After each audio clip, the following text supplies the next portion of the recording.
صحیح عقیدہ یہ ہے کہ زندگی موت کا مالک صرف اللہ ہے، اس میں کوئی دو رائے نہیں۔ لا الہ الا ہو یحیی و یمیت، قرآن نے کہا اللہ معبود برحق، اس کے سوا کوئی معبود برحق نہیں۔ شیطان نے وسوسہ ڈالا، خود کہتے ہیں یا اللہ، مجھے کہتے ہیں یا جنید، میں بھی کہوں گا یا اللہ، کہتے ہیں جیسی یا اللہ کا غراب کر کے اندر ڈوب گیا، زور سے سیکھا یا جنید، آپ کہیں یا اللہ تو پار ہو جائیں، میں کہوں تو ڈوب جاؤں۔ پہلی بات تو یہ ہے کہ اگر بخاری دلیل ہے تو کامل مکمل دلیل، اور حدیثوں کو بھی مانے نا حضرت۔ اور ابو داؤد میں آیا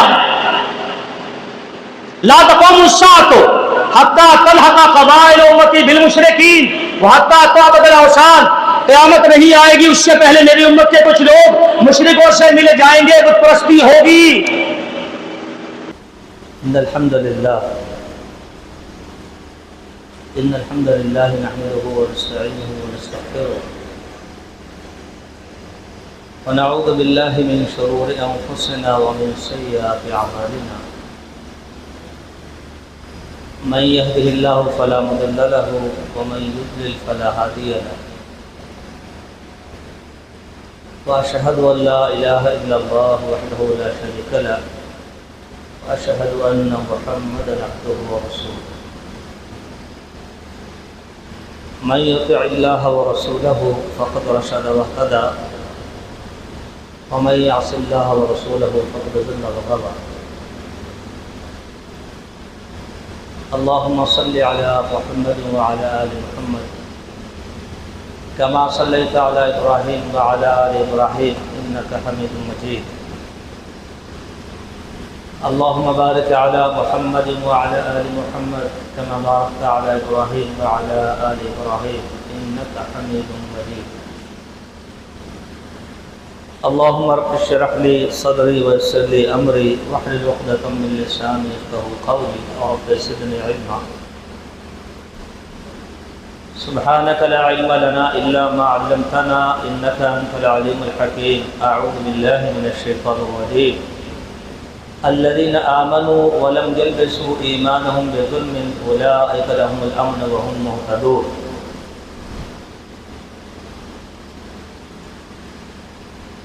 واجب الاحترام دوستو،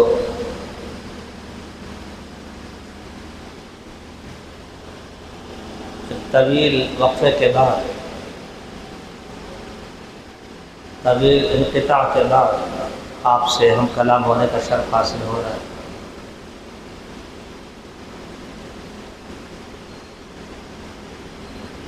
ہمارا موضوع آپ نے اشتہارات کا دیکھ لیا، کلمہ گو لوگوں میں باطل عقائد کی موجودگی اور اس کے مظاہر۔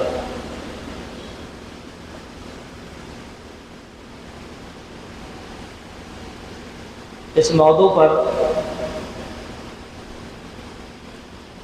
درس رکھنا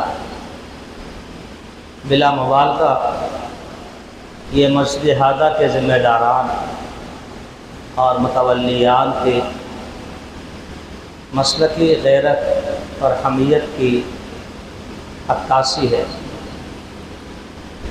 کیونکہ یقیناً خوشائن ہے۔ اس لیے کہ مذاہب اور مسالک کا اختلاف گٹھ جوڑ میل جول اتنا بڑھ گیا ہے کہ حق اور باطل میں تمیز مشکل ہوتی جا رہی ہے، اور جب اس تمیز کو ہم سمجھنے کے لیے اٹھتے ہیں تو افراط اور تفرید کا شکار ہوتے ہیں۔ یا تو اپنے علاوہ سب کو اسلام سے خارج کر دیتے ہیں، یا پھر باطل نظریات کے حامل صحیح دکھائی دینے لگتے ہیں۔ ایک طرف سے فکر خوارج ہے، فتنہ تکفیر ہے، جس کی جتنی مذمت کی جائے کم ہے، اور دوسری طرف اعتزال ہے، تجاہم ہے، ارجاء ہے۔ وہ فکر اور سوچ ہے جس کا اہل السنہ سے تعلق ہی نہیں، وہ سوچ بھی بڑی تیزی سے پروان چڑھ رہی ہے۔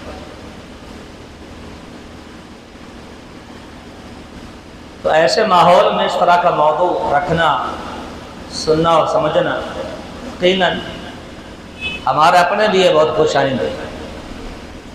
اگرچہ اس کے لیے کسی بڑے عالم دین کا انتخاب ہونا چاہیے تھا، مگر الامر فوق الادب کے تحت یہ قرآن میرے نام نکلا ہے۔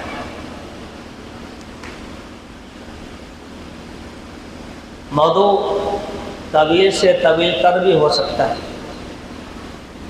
لیکن اختصار کو ملحوظ رکھتے ہوئے چند ایک باتیں آپ کے گوش گزار کرنا مقصود ہے، اور یار زندہ صحبت باقی کے تحت کچھ باتیں پھر کبھی صحیح۔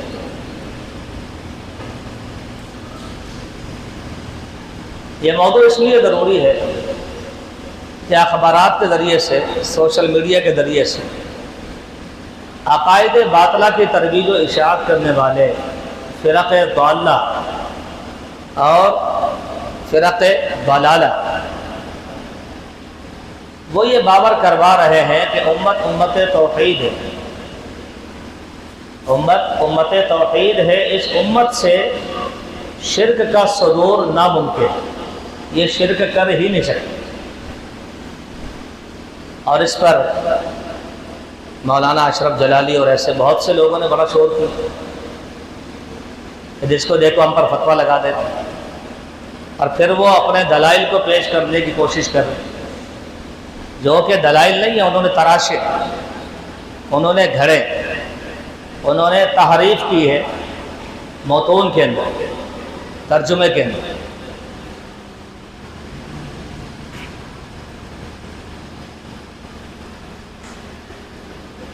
صحیح عقیدہ یہ ہے کہ زندگی موت کا مالک صرف اللہ ہے، اس میں کوئی دو رائے نہیں۔ لا الہ الا ہو یحیی و یمیت، قرآن نے کہا اللہ معبود برحق، اس کے سوا کوئی معبود برحق نہیں۔ یحیی و یمیت، وہ زندہ کرنے والا ہے، وہ موت دینے والا ہے۔ صحیح مسلم میں ایک طویل واقعہ ہے، آپ نے سنا ہوگا، کم از کم ہمارے بزرگوں نے ضرور سنا ہوگا، کہ ایک صحابی جنگ سے لوٹے جب نبی علیہ السلام کے ساتھ، نئی نئی شادی ہوئی تھی، کہا جی گھر جانا چاہتا ہے۔ صحیح مسلم میں یہ واقعہ ہے، نبی کریم صلی اللہ علیہ وسلم نے کہا کہ جاؤ اور اپنا نیزہ ساتھ لے جاؤ، ہو سکتا ہے دشمن پلٹ کے حملہ کرے، تو یہ حادثہ پیش آیا۔ وہ نیزہ لے کر چلے، دیکھا کہ زوجہ گھر سے باہر کھڑی،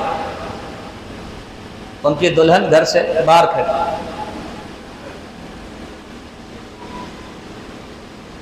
جذبات میں آ گئے، قریب تھا کہ اس کو مارتے۔ اس نے کہا اللہ کے بندے اندر گھر میں جا کے دیکھو کس چیز نے مجھے نکلنے پر مجبور کیا۔ گھر میں داخل ہوئے تو ان کی چارپائی پہ، تخت پہ ایک بہت بڑا اژدہا بیٹھا ہوا ہے۔ انہوں نے آؤ دیکھا نہ تھا اور پورا نیزہ اس کے حلق میں اتار دیا۔ سانپ اسی وقت مر گیا اور وہ صحابی بھی اسی وقت ان کی روح فنا کر گئی،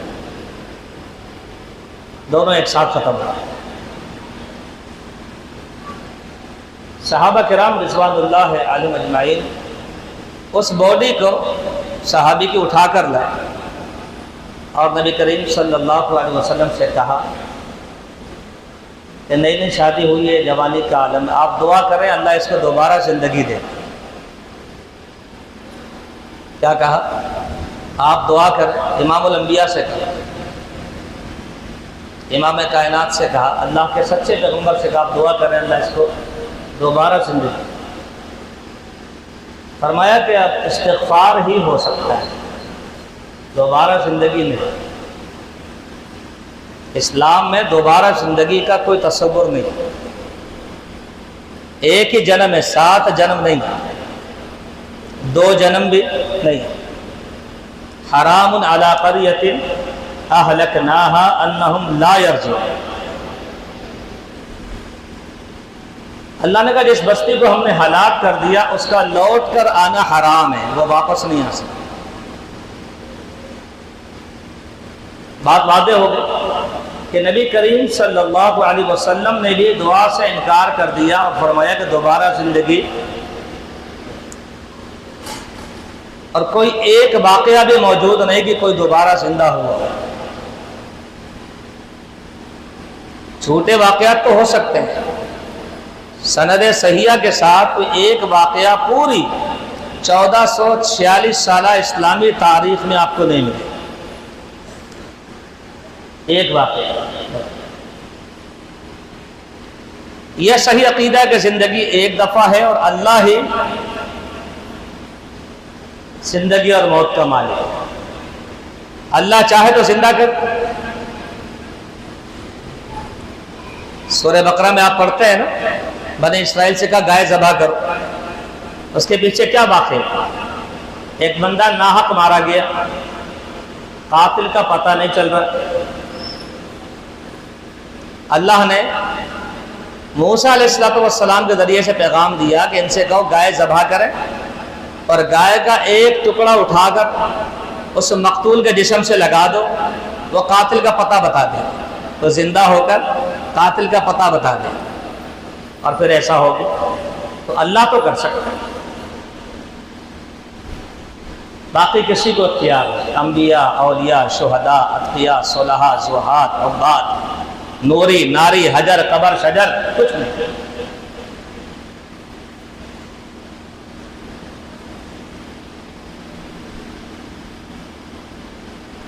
اب یہ صحیح عقیدہ ہے، اللہ رب العالمین زندگی موت کا مالک ہے۔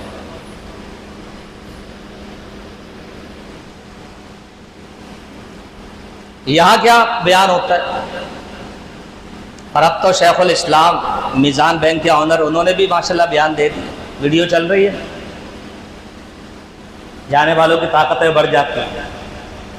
ہاں، آپ کیا مواہد ہیں؟ ہمارے لوگ کہتے ہیں ہمیں ان میں کیا فرق ہے؟ شرک اور کفر کا فرق ہے، اسلام اور کفر کا فرق ہے۔ ہم کسی کو کافر نہیں کہہ رہے، مگر نظریات میں اتنا فرق ہے۔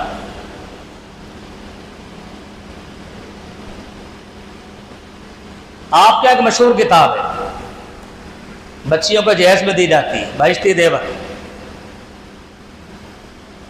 ارے بہشتی دیور،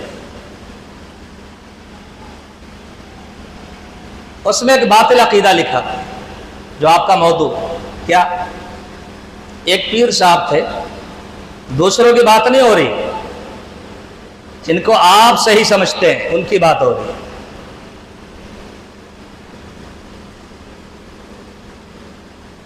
ایک پیر صاحب تھے، انہوں نے اپنے کسی شاگرد کو، ایک بندے کو کسی کام سے بھیجا، اور وہ بیچارہ کام پہ گیا، نہر میں ڈوب کے مر گیا۔ راستے میں نہر آئی، ڈوبا اور مر گیا۔ بہت ہو گیا۔ ان کو خبر ملی پیر صاحب کو، انہوں نے 4 لڑکے ساتھ لیے، 4 بندے ساتھ لیے، اور جس کا وہ بیٹا تھا اس کے گھر چلے گئے، اور وہ عورت پیر صاحب کی مریدنی تھی، پیر صاحب کی مریدنی تھی، پیر نہیں تھی، پیر صاحب کی مریدنی تھی۔ پیر صاحب نے اس کو تسلی دی، حوصلہ دیا، صبر کی تلقین کی۔ اس نے کہا یہ آپ صبر کا درس مجھے کیوں دے رہے ہیں؟ کیا ہوا؟ انہوں نے کھل کے بات کی کہ تیرا بیٹا کام سے گیا تھا، نہر میں ڈوب کے مر گیا۔ اس نے کہا میرا بیٹا؟ ایسا نہیں ہو سکتا، ایسا نہیں ہو سکتا۔ کیسے ڈوب گیا؟ کہاں ڈوب گیا؟ جی فلاں جگہ۔ اس نے کہا چلو۔ وہ مریدنی ساتھ میں، پیر صاحب ساتھ میں، جو بتانے آئے تھے کہ بیٹا مر گیا ہے، اور چیلے چپاٹے بھی ساتھ میں۔ وہ ماں وہاں پہنچی، مریدنی وہاں پہنچی، اس نے کہا کہاں ڈوبا ہے؟ بولے جی فلاں جگہ۔ اس نے وہاں جا کر کہا زور، بیٹے کا نام تھا۔ اس نے کہا جی امباری، باہر آ گئی۔ بہشتی دیور، فیضان سنت نہیں کہہ رہا ہوں میں، ملفوظات اعلیٰ حضرت نہیں کہہ رہا ہوں میں، بہشتی دیور لگائے چلے آپ، کلمہ صحیح کرائے لوگوں کا، فضائل سنائے، ہمارے ساتھ جاؤ گے 90 کروڑ کا ثواب ملے گا ایک نماز کا، 90 کروڑ۔ ایسے تھوڑی جاتے ہیں لوگ، بولے 90 کروڑ کا ثواب ملے گا۔ اور پڑھاتے کیا ہیں؟ فضائل عامہ، جس کے شروع میں لکھا ہے، ارشاد بھٹی کا آگے نا انٹرویو دیکھا نا آپ نے، کیا لکھا ہے؟ ڈاکٹر نے کہا تھا دماغی کام نہیں کرنا، تیرا دماغ خراب ہے، اس نے کتاب لکھ دی، اور وہ نصاب کا حصہ ہے، اس سے تبلیغ کریں گے ہم تو۔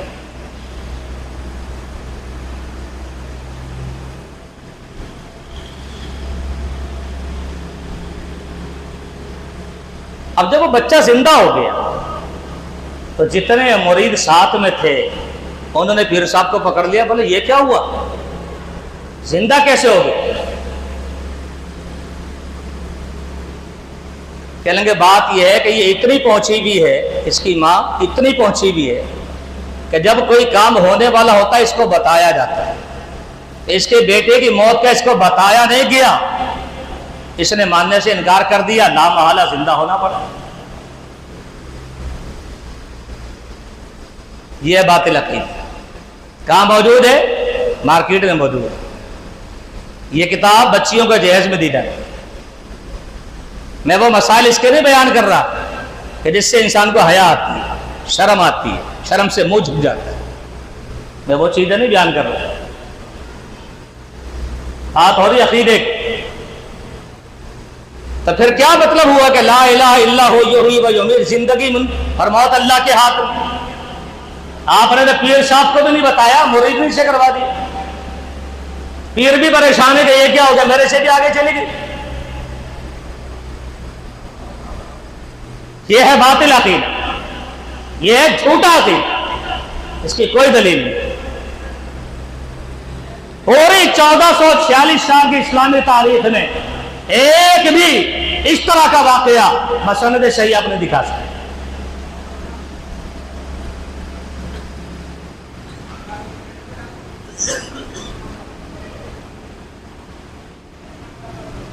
اور پھر آپ کو کہا جاتا ہے ان کے دو مولوی ایک جگہ بیٹھ ہی نہیں سکتے۔ ارے مفتی طارق مسعود صاحب معتدل اعظم، بڑا اعتدال، منہ میں جو آئے بول دو،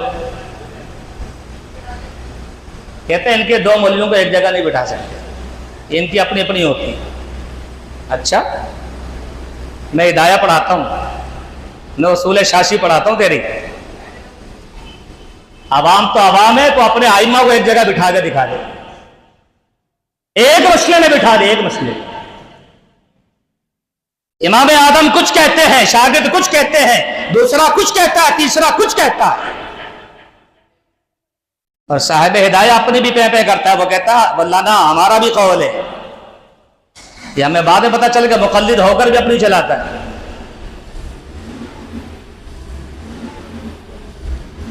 آپ کے ائمہ ایک جگہ نہیں بیٹھ سکتے، ہماری تو عوام ہے نا، آپ جو چاہے کہہ لیں، اور آپ تو مقلد ہیں تو مقلد کو تو اجازت نہیں ہوتی اختلاف کی، ہم تو کر سکتے ہیں، ہم تو غیر مقلد ہیں نا۔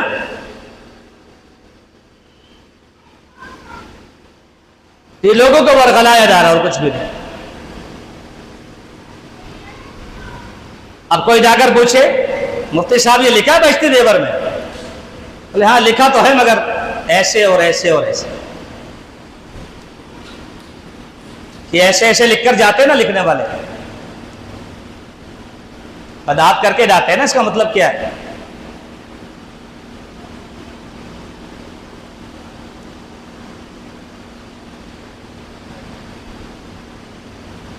تو یہ ہے باطل عقیدہ، زندگی اور موت کا مسئلہ صرف اللہ رب العالمین کے پاس۔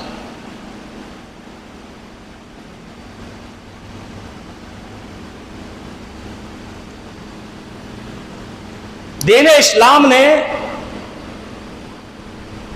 فوت شدہ بزرگوں سے تبسل وسیلہ اور ان کو پکارنے کی سختی سے نہیں کی، کوئی تصور نہیں ہے اسلام میں ایسا۔ اگر ایسا کوئی تصور ہوتا تو سب سے پہلے نبی کریم صلی اللہ علیہ وسلم کی قبر پہ لوگ جاتے، مگر سیدنا عمر بن خطاب رضی اللہ تعالیٰ عنہ کے دور میں جب بارش کی ضرورت پڑی تو کہاں گئے؟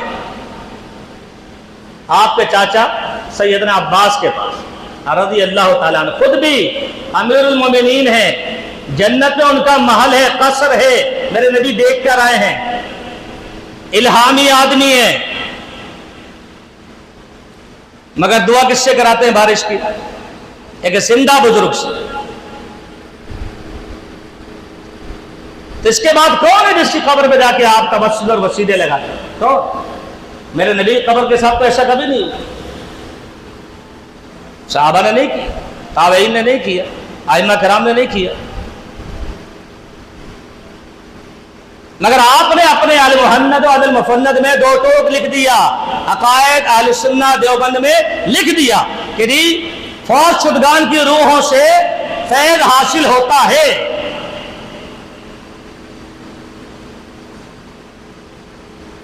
ان سے فیض حاصل ہوتا ہے، وہی بات ہے جو مفتی صاحب نے بیان کی میزان والی۔ تو دوسروں کا پھر کیا قصور ہے بیچاروں کا؟ ان کو تو آپ ویسے ہی جاہل کہتے ہیں، پڑھے لکھے تو آپ ہیں نا۔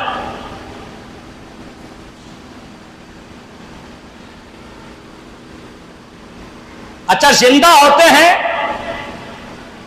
تو نہیں سنتے، ہاں میری آواز جاری دارالعلوم تک؟ کوئی کل آ کر کہے گا سولنگی صاحب کو کہ کیا کروایا آپ نے ہمارے خلاف، مر جائیں گے پھر سنیں گے، پھر زبان ابھی ایک آتی ہے پھر ساری آ جائیں گی، یہی تو دوسرے کہتے ہیں۔ کوئی عقل ہے، کوئی شعور ہے کہ زندہ ہے نا، ایک زبان سمجھتا ہے یا دو بس، اور دور کی نہیں سنتا۔ وفات کے بعد کہتے ہیں جی طاقتیں بڑھ جاتی ہیں، مفتی صاحب نے بیان کی، وہ طاقتیں بڑھ جاتی ہیں۔ اچھا، کس کی بڑھ جاتی ہے؟ اولیاء کی۔ اچھا، اولیاء بڑے ہوتے ہیں یا انبیاء؟ ہاں جی، انبیاء ایسے ہی ہے نا۔ سیدنا عزیر کا واقعہ اللہ نے قرآن میں بیان کیا، او کالذی مر علی قریۃ وہی خاویۃ علی عروشها، بستی دیکھی، قال اللہ یحیی اللہ ھذا بعد موتها او ھذا بعد موتها، اللہ تعالیٰ اس کو کیسے زندہ کرے گا؟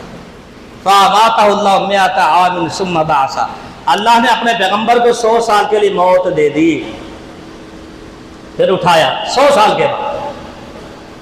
کیا کہا؟ کم لبستہ، کتنا وقت گزارا ہے؟ کیا کہا؟ مجھے سب پتہ ہے، پیغمبر ہے ولی نہیں ہے، اللہ کے پیغمبر ہے برگزیدہ، اس سے بڑی کوئی مثال نہیں ہے۔ آپ کہتے ہیں وفات کے بعد طاقتیں بڑھ جاتی ہے، اللہ کے پیغمبر کو تو کچھ نہیں پتا۔ اللہ نے کہا ہمیں کتنا رہے، یوم او بعد یوم، اللہ بس تھوڑا سا ٹائم گزارا ہے۔ اللہ نے کہا بل لبثت مئۃ عام، 100 سال گزارے ہیں تو نے، 100 سال، اس کے بعد کیا مثال دیں گے آپ؟ پیغمبر کی طاقت تو نہیں بڑھتی، آپ نے جن کو بنا رکھا ہے ان کی طاقتیں بڑھ جاتی ہے، وہ آ جاتے ہیں چلے جاتے ہیں، مٹھائی کے ڈبے پکڑا جاتے ہیں، یعنی قبر سے ہاتھ نکال کے ہاتھ ملا لیتے۔ کہاں سے لیا عقیدہ؟ سب ہندوازم سے لیا۔ تو یہ ہے باطل عقیدہ۔ بعد وفات کسی بزرگ کی قبر پہ جا کر کوئی توسل، کوئی وسیلہ، کوئی دعا، کوئی حاجت براری چاہنا، یہ باطل عقیدہ، شرک عقیدہ، بدعتی عقیدہ، کبھی ایسا نہیں ہوا۔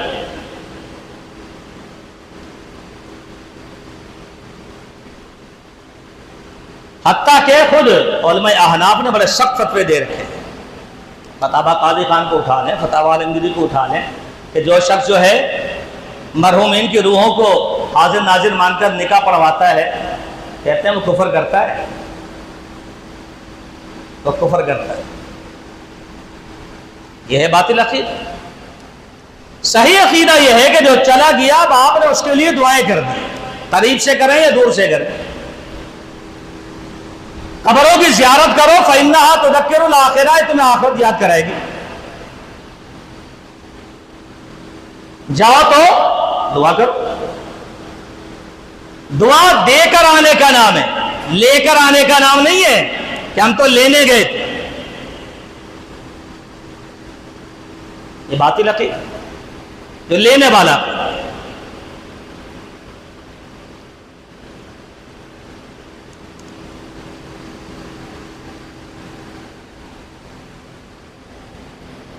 باطل عقیدہ کیا ہے؟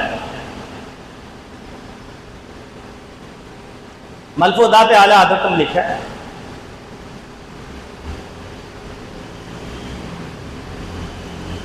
پیر اپنے مرید کے پاس ہر وقت موجود ہوتا ہے۔ پیر اپنے مرید کے پاس ہر وقت موجود ہوتا ہے۔ ایک صاحب کی 2 بیویاں تھیں،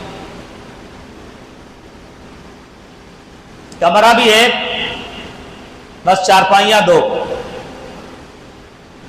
ہاں جی، ایک سے صحبت کی اور ایک سے نہ کی۔ صبح پیر صاحب نے کہا یہ تم نے کیا حرکت کی؟ ایک کی موجودگی میں دوسری کے پاس چلے گئے۔ مرید نے کہا حضرت وہ تو سو رہی تھی۔ کہا سو نہیں رہی تھی، سوتی ہوئی بنی ہوئی تھی۔ اچھا یہ بتا ایک چرپائی اور تھی وہاں پہ؟ بولا ہاں جی تھی، اور اس پر میں تھا نا۔ یہ بغیرتوں کا عقیدہ دیکھیں۔ اور جو دوسری چرپائی تھی اس پر میں تھا، پیر صاحب فرماتے۔ اب آپ کیا کہیں گے؟ جو پیدا ہو رہے وہ کیا ہے؟ حلال کے؟ ہاں جی، بڑے آرام سے کہہ دیا تھا نا ہمارے قاری صاحب کو کہ جی جو 11ویں کھاتا ہے وہ حلال کا ہے، جو نہیں کھاتا وہ۔ ہم نے پتہ کیا کہا تھا؟ ہم نے کہا ہم نے تو بہت پہلے کہا تھا کہ تیرا نام ہے کوكب نورانی اوکاڑوی۔ کوكب زنخوں کا نام ہوتا ہے، مردوں کا نہیں۔ کوكب زنخوں کا نام ہوتا ہے، ہجڑوں کا ہوتا ہے، مردوں کا نہیں۔ ایک 2 نسبتیں ہیں، نورانی اور اوکاڑوی، 2 والا حلال کا نہیں ہوتا۔ ہم نے تو بہت پہلے کہہ دیا تھا، تو اب یاد آیا نا۔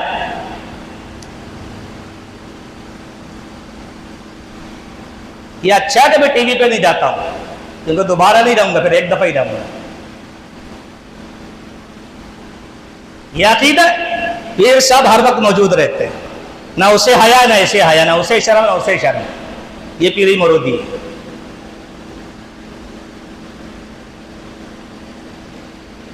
ملفوظات میں لکھا ہے باطل عقیدہ کیا؟ اور اس بات کو سن کر ارشاد اللہ بھٹی حفظہ اللہ وہابی ہو گیا۔ مجھے نہیں معلوم اس کی عمر 70-80 سال تو ہونی چاہیے میرے حساب سے، زندہ ہے یا نہیں۔ اس نے کتاب لکھی تلاش حق، جس پر پابندی لگوائی تھی۔ اس نے یہ واقعہ سنا تھا جو میں آپ کو سنانے جا رہا ہوں۔ عقل شعور والے سوچتے ہیں لم یخروا علیہا صما وعمیانا، قرآن بھی سنتے ہیں تو اندھے بہرے ہو کے گر نہیں جاتے، غور و فکر سے کام لیتے۔ یہ رحمان کے بندے۔